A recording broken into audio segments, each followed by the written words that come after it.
Representative Aaron Coleman. Here we're going to be talking about his minimum wage bill that he's proposed, I believe, where minimum wage in the next 10 years will reach $17.25, if that's correct. I guess I'll first start out and ask Aaron. Hey, Aaron, what is wrong with, I guess, our current minimum wage of $7.25? Oh, and let me turn off the sound on that. Sorry, rip. But yeah, Aaron. So what's wrong with our minimum wage currently? You know, can people not survive on it? You know, working a 40-hour week or anything like that? Yeah, thank you, Gavin. Thank you for having me on. I just got back from Topeka. Thank you. This is a great question. $7.25 is a starvation wage that I can't even afford to feed my dog on. I think, if you really look at it, at least I believe nobody who works 40 hours a week should live in poverty. And what does that look like? What is a living wage? You can look up calculators online, just type in living wage, Kansas City, and type in your zip code, those federal calculators. And for somebody who lives in Kansas City, if you are, a single parent with one child, the living wage for you is $23. If you're somewhere else in Kansas City, type in your zip code. But for me, in zip code 66106 in Wyandotte County, it's $23 if you are a single parent. So really, if you really think about it, my $17.25 by 2032, even that for some people isn't even livable, because 2023 is livable, but I'm only giving them $17.25 10 years from now. People need that now. Really, if we want to talk about a living wage bill, it should be $23 next year.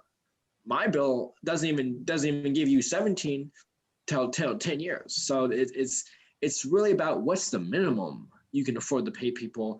And I think you need to at least, pay people. I don't think you should, look, you're not going to get rich on a $17.25 minimum wage. You're not going to get rich if you're a single parent. You're not.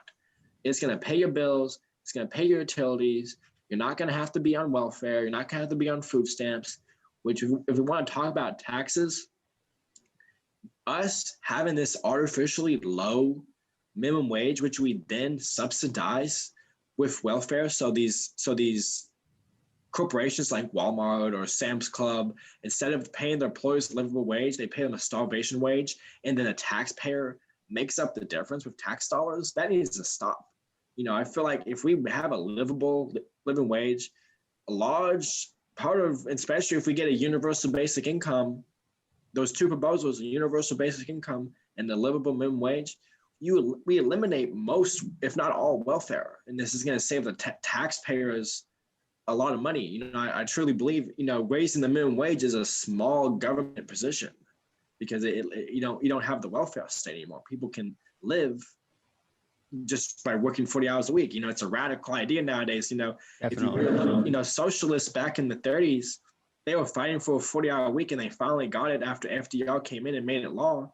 Nowadays, people are working 60 hours and still starving. So I thank you for the question. Yeah, no, you make a good point about the minimum wage, being so low, and then, people getting financial aid from the government. But, a lot of times, like if they work at Walmart and they get paid, minimum wage, and then get financial aid from the government, usually they take that money and they spend it back in Walmart. So Walmart's almost kind of double dipping on the taxes, for sure. I guess my next question is, since it's going to be $7.25 over 10 years, what does that kind of look like? And what would be the is it sub minimum wage, which is what, servers, I think, and others get paid in restaurants and other, I guess, service industry jobs?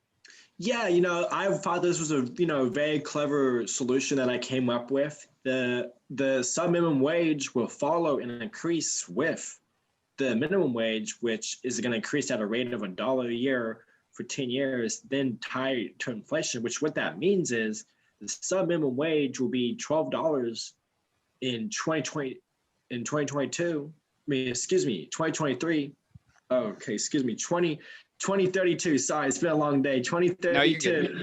In 2032, we're going to have a $12 sub minimum wage, which is going to then be tied to inflation, which $12 honestly is not livable, but this is a sub minimum wage. They're going to get $12 an hour plus tips.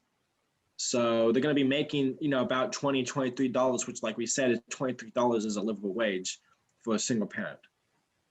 Yeah, definitely. No, that makes sense. So I know a lot of people would probably ask, how will this affect small businesses then, I guess in the next 10 years having to increase, minimum wage from 7.25 to, 17.25.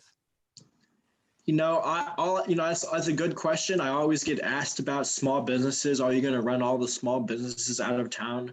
Well, look at it this way.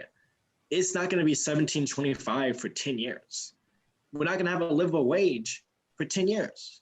These people, if you're a small business owner, you have 10 years to change your business model any way you need. Like, we're not just going to surprise you next year, 17.25. No, we're going to give you 10 years. You have 10 years to figure out how can you pay your employees a livable wage and stay in business.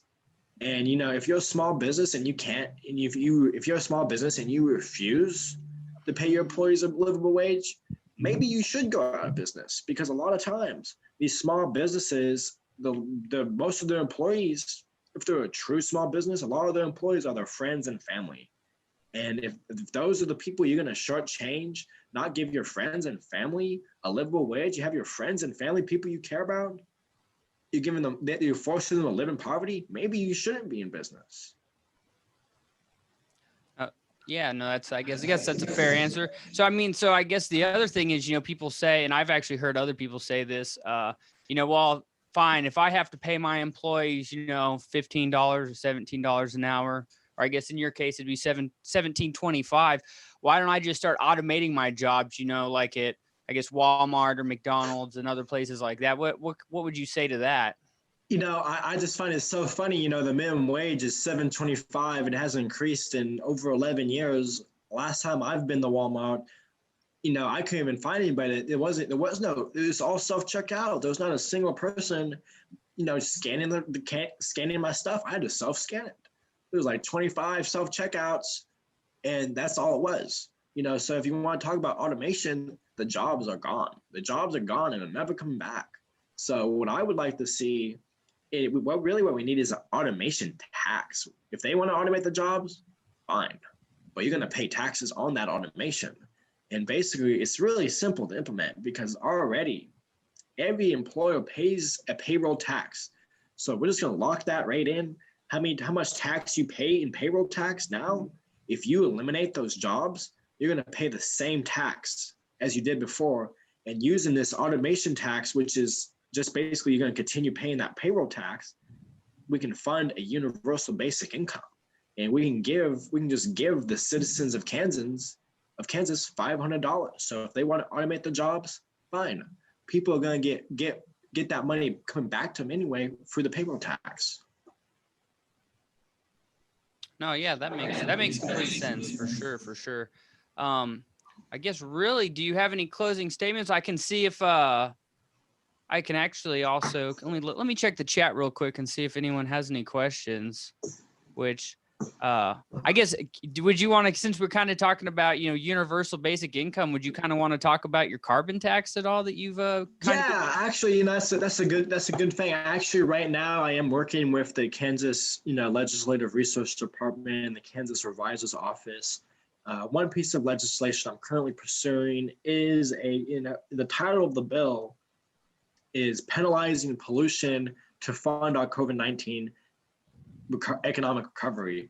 And basically the way this bill is broken down is we're going to penalize carbon pollution, which carbon is the number one greenhouse gas in the world, destroying our planet. So basically it's a carbon fine. So we're going to penalize you. If you release this much carbon, you're going to pay this much money. It's very simple. And what we do is we take the money from the carbon fine. It's called carbon dividends. So we just divide that money among all the Kansans. And basically, if we have a carbon fine of about $300, every single Kansan will receive $500 a month. No questions asked. I talked to farmers in Western Kansas. They would love to get $500 a month. I got residents here in Wyandotte County who would love to get $500 a month. And all on the back of all of this, we're going to eliminate carbon carbon pollution. So it's actually a conservative position because it doesn't expand the government any. It doesn't introduce any regulations. No, it doesn't do any of that. It simply penalizes carbon and gives the money back to the people, about $500 a month. So it's a great question. That's really good, and really you can think about that. All that money is going to all the people, not just one person. Right. Like let's say a corporate CEO of a business, and so that money is just going to get pumped back into the economy. I would think, buying groceries, paying bills, buying electronics. Everyone, I guess, everyone's getting their stimulus and going to buy that 70-inch TV unless they have bills to pay. But no, that's all good for sure. I was curious, do you have any closing statements, I guess, on any of your bills that are coming up, or the one that we just talked about? Yeah, I mean, I like to talk a little bit more about the universal basic income carbon fine. I mean, what we see, I grew up in poverty. I remember when I was younger having to ration my very last package of ramen noodles because there's just simply no food left in the house. If you are a poor person like me, if you get that $500 a month, it's not going in your savings account. It's not going in your non-existent stock portfolio. If you got $500, it's going straight back into groceries, paying off debt, paying your utilities. I know that's going back in the economy. So it's gonna create jobs. Really, this $500 per month UBI is a great way to create jobs. And especially where we're at right now, they say the one, when you look at the Great Depression, the New Deal, to get out of the New Deal, the only way that they got out of the Depression is through people spending economic activity. There has to be activity in the economy, and if you give people money, they're gonna spend that money. And same thing with the minimum wage. If you raise that to not a crazy standard, but if the minimum wage is at least livable, people are going to spend that in the economy, and that's going to create jobs. They're going to go to a local restaurant and go and eat. They're going to go to the movie theaters. They're going to go to the shopping mall. If they have a living wage job, they're going to go and purchase consumer goods. But they cannot purchase any consumer goods if they're getting $7.25 and they can't even pay their rent and pay their food or pay their medical bills because they don't have any money. So I think both of these proposals, it's gonna restart the economy. So thank you for the question. Yeah. Hey, real quick, I just found a Facebook question. Hopefully that's not my mic. I think I might have a little messed up one. But anyways, someone asked kind of to expand on the 10-year, $17.25 minimum wage. They're curious, when the 10 years needed to reach the minimum wage, allow companies to move out of Kansas to also dodge paying their workers a higher minimum wage. What can you think of anything you could do to, I guess, curb that from happening or give incentive for it not to happen, I guess? Well, they would be hard pressed to find anywhere to move to. Missouri just raised the minimum wage, and I think, in fact, I don't quote me on this, but I think Missouri just went up to $12 an hour just the first of the year. So Missouri is raising the minimum wage, Colorado is raising the minimum wage, California, New York, Florida. Florida just implemented a $15 minimum wage, if I'm not wrong. That is correct. Where are they going to move to? Give me the location of where they're going to move to and say goodbye, because this doesn't exist. Kansas is one of the few states in the country that hasn't risen the minimum wage. So that's one. I guess you could say that's one of the benefits. One of the benefits of Kansas being one of the last states to raise the minimum wage is there's simply nowhere for these companies to move to try that, unless they want to go to China, which they're already doing. If they really want to pay their employees a low wage, they're just going to move to China anyway. So really that to combat that, we really just need to get some progressives into Congress, expand the squad in Congress so they can actually tackle some of these issues. If I was in Congress, it's simple. You need some sort of,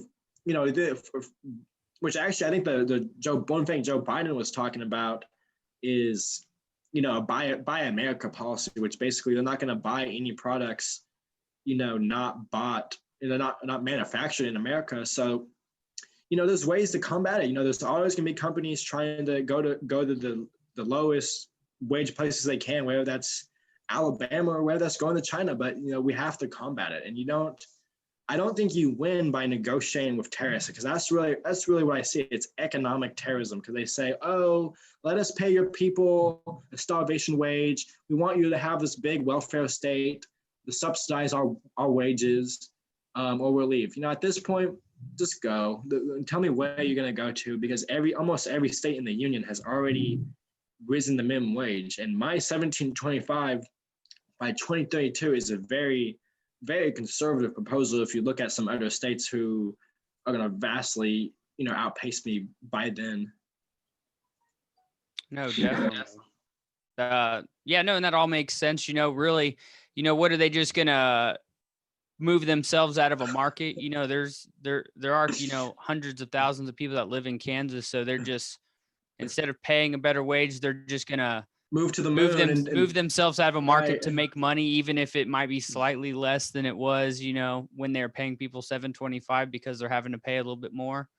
So, right, who knows? Maybe they'll move to the moon, and maybe they'll move to the moon because they say taxes. They don't even want to pay taxes anymore. I think most of their companies are based in the Cayman Islands, but they said, oh, even the Cayman Islands is too much taxes, so we're just going to base our operations on the moon. It's just like a race to the bottom of these people. If they want to go to the moon, go ahead, go to the moon. Feel free. If you want to conduct all your business on the moon, don't be surprised when you go to business, because you've moved away from your customers. You don't have any customers on the moon. Your customers are in Kansas. So if you want to leave Kansas and go to the moon or wherever you're relocating your business to, good luck. No, yeah, definitely. Very good point, man. I guess let me look through the chat just to see if maybe there's another question or not. I know there's a little delay, so I know people are getting getting our audio, a minute or so after. But yeah, it looks like I like that last question I kind of gave you. I thought that was a good one to expand on it, because that is a valid critique that a lot of people bring up when talking about increasing the minimum wage. No, I've heard that question before. No, that's a common concern. Definitely. Well, I don't really see anything. Is there anything you might want to expand on, I guess, as like a closing statement for this? I feel like we talked about, the universal basic income a little bit, the minimum wage. I guess, just to fill some air while people are waiting, if we have any more questions, some other legislation, which I'm working on. I actually just pre-filed this bill yesterday. It's called Aaron's Law. And essentially what Aaron's Law seeks to do is this would mandate the State Board of Education to set up a plan to instruct teachers and students on child sexual abuse. And the reason why this is such an important piece of legislation, because the first step in recognizing abuse is recognizing boundaries, which is why I'm proud to be the sole sponsor of Aaron's Law. In addition to these two pieces of legislation, which I have pre-filed, of course, the legislative session is going to start on Monday. There's other pieces of legislation which I have in the works, like Medicaid for all. People have heard of Medicare for all. Medicare is a federal program. So think, Medicaid for all. It's the same concept, a single payer system. For the state level, some other things I'm about to pre-sponsor, like the UBI carbon fine. Another thing I'm working on that's almost near completion. I think this one should be maybe next week, maybe 2 weeks. This is Cahoots. Cahoots, which Cahoots stands for Crisis Assistance Helping Out on the Streets. Cahoots, it's an acronym. Basically, what Cahoots seeks to accomplish is Cahoots is a type of mobile crisis teams. Basically, these are teams of 2 to 3 people. On those teams, one person is always a medic, and then the other 2 people is either just one addiction counselor and or like a mental health professional. And so what we'd want to see, and in the bill, basically the way this bill is going to work is basically they're going to be mandated to select 5 cities, and I've actually went ahead and gone ahead and selected the 5 cities for them to pilot this program. I believe it's Kansas City, Hutchinson, Emporia, Topeka, and Wichita. They have to get that program up and running, by 2023, January 1st, and then by January 1st, 2024, every single police department will have to set up a mobile crisis team. So that way, and it's called, and Cahoots is called, is a police reform called unburdening the police, because currently the police are in too many roles right now. It's dangerous, it's stressful, and it's not just dangerous for the police officers, which we hear about that all the time, but it's also just dangerous for somebody who's in a crisis, and they need because look, police officers are not trained to de-escalate these situations. They're not. What police officers really need is like the same kind of classes and education somebody who's going to school for their master's degree in social work would be receiving. So it's much easier just to send someone out who already specializes in that work anyway, and don't even involve the police, because if somebody is in crisis, it's never a gun never benefits that situation. But in the bill, I did leave a provision in the bill saying that the mobile crisis teams, it's up to their discretion. The mobile crisis teams get to decide if you want police presence, you can request it. If you don't, you don't have. There's no additional steps required. So I think this would be good. I think this will give police the fund, because people say defund the police. I disagree with that. We need to spend more money on policing. Cahoots is going to cost more money. So when they say defund the police, I don't know what they're talking about, because I want to spend more money on policing, because we need to give these police officers the tools in the toolbox so they can just focus on violent crime, criminal crime, and we'll have these mental health professionals to de-escalate dangerous situations with the mentally ill or domestic abuse situations, et cetera, et cetera, et cetera. So that's kind of a highlight of some of the bills. There's other bills I'm working on. Another bill I'm working on right now is I want to decriminalize all drugs. This is similar to a law in Oregon.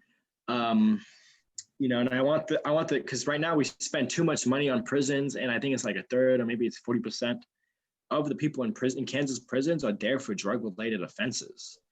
It's crazy. So once we decriminalize the drugs, because I want drug use to be treated like a mental health problem, that's what it is. Drug use is a mental health problem, not a criminal problem, because what we usually see is people who are addicted to drugs also have an underlying undiagnosed mental health problem, which they need to get medication, counseling. They don't need to be in prison. They need help. They need compassion. So another provision in my decriminalize all the drugs bill is with the money saved on state prisons, that money is gonna go to drug rehab and drug counseling and drug intervention programs. So people don't have to be in prison. They can actually, get treatment and better their lives. No, that's good. And that way you're not having to increase taxes necessarily for that. You're just kind of reallocating them, which, Exactly. people don't like. As soon as you mention taxes, people start freaking out. So if you can reallocate funds that are already being taxed, that's a really good point. Let me look at chat real quick. I see some different comments. I feel like some we've kind of addressed. Let me look through this just real quick. And another thing I might ask is if anybody's listening in chat, if we haven't addressed any important issues for you, let me know. I mean, we start a session next Monday. What is some issues on the state level you want your local government to address? Put that in chat. If you have your priorities, let me hear it. Yeah, and we are technically, I guess, running out on this Zoom meeting. I see in the chat it actually I don't know if Alan's paying attention, but it says we're running out of time. So yeah, I see that too. So actually, let's wrap up, and then I'll say anyone who has any more questions, you really should reach out to Aaron on his on his personal, or not his personal, his was it Aaron Coleman for Kansas page? Yeah, Aaron Coleman for Kansas. It's a really great page. Actually, I have my cell phone on there. You can text my cell phone. Another way, if you can, the preferred way to get a hold of me is send me an email. It's Coleman, spelled like my last name, Aaron, spelled like my first name, the number 4, Kansas, spelled out, at gmail.com. So COLEMANAARON, the number 4, Kansas, KANSAS, at gmail.com. Send me an email. My cell phone's on my Facebook page. I try to be as accessible to the people as possible, and I do listen to your concerns, and I try to respond to every message, and I do respond to pretty much every email. That's probably the best way to get hold of me, is email. Definitely. Well, then I definitely tell people to reach out to you on there because, any questions or concerns they might not have been able to voice in the chat during this interview, definitely reach out to you about that because, that's only going to help you. Right. Because if someone thought of something, they're probably not the first one to think about it, and so it's really good to, reach out to your elected official to, tell them what you think. And so I think that's probably the best way to do it. We can probably end on that. Is there, I guess, any last little bit you'd like, Aaron, to input? I'm just fighting really hard for everybody. I would like to just, finish off, currently in Topeka, everything is not very good for the people of Wyandotte County. It's very bad for the people of Wyandotte County. The people of Wyandotte County are not even being represented in Topeka. Topeka, the Kansas legislature is ran solely by and for the people of Johnson County. They are extremely opposed to the people of Wyandotte County. So opposed even though the people of Wyandotte County have elected me to my position by a landslide, in 2 elections. I had 2 very resounding victories last year that I was elected to this position. I do not have an office. That's never even happened before. They've never not given somebody an office. If you are elected to an office, you receive the office you were elected to. I don't even have an office. It's how do I meet with constituents? Where? I guess, during the pandemic, you don't meet in person as much, but if somebody calls me, how can they call me in Topeka and say, I need you to vote this way or this way if I don't even have an office? It makes no sense. And not only do I not have an office, where I can physically meet and, do my work, but I also don't even have any committee assignments, which basically that means there's 20,000 people in Wyandotte County who are completely cut out of the committee assignments. And just ask Bernie Sanders. Ask Bernie Sanders how important committee assignments are. All the work gets done through committee assignments. I haven't been arrested. I haven't been convicted. I haven't been charged with any crimes. I haven't even been accused of any crimes while I was in office, or even as an adult. I've never been arrested as an adult. So they really have no reason not to give me committee assignments, especially these issues that they're bringing up. They have been litigated by the voters twice, and the voters still chose me to fight for these issues we've been talking about all day. So please, if you're listening at home, call Tom Sawyer. And his name really is Tom Sawyer. Just Google Tom Sawyer, Kansas. Go click on the Kansas legislature page. Go on his page. Call him and say, I voted for this person. Or even if you didn't vote for me, that's fine. Call him anyway. Let him know. Let him know you're watching him carefully. You're watching him carefully. You're watching his actions, and it's undemocratic and it's unprecedented what he's doing to the people of Wyandotte. The people of Wyandotte have voted, and now the people of Wyandotte have no representation at all. Effectively, it's sad. So I hope somebody will speak up, because nothing good is happening in Topeka. Definitely. Well, on that, I'll definitely say if you can and you're listening, reach out to Tom Sawyer, Kansas Rep. If you just look up Tom Sawyer, it's going to pull up the book. So just type in Tom Sawyer, Kansas, and then he'll come up. Yes, exactly. And maybe reach out to him if you can. I know we have already reached out to some people, and they have contacted him. But the more voices that are he hears, the more that he's going to realize maybe he needs to actually, go with what the voters of Wyandotte County, Right. voted for. So on that, I think we'll end this town hall, and I appreciate everyone for attending. And if you have any questions, concerns, reach out to Aaron on his personal or on his Aaron Coleman for Kansas web or Facebook page. I believe it should have his phone number as well as his email on there. You can reach him. So I hope everyone has a good night. Thank you, Aaron. Thank you. And I hope everybody is safe.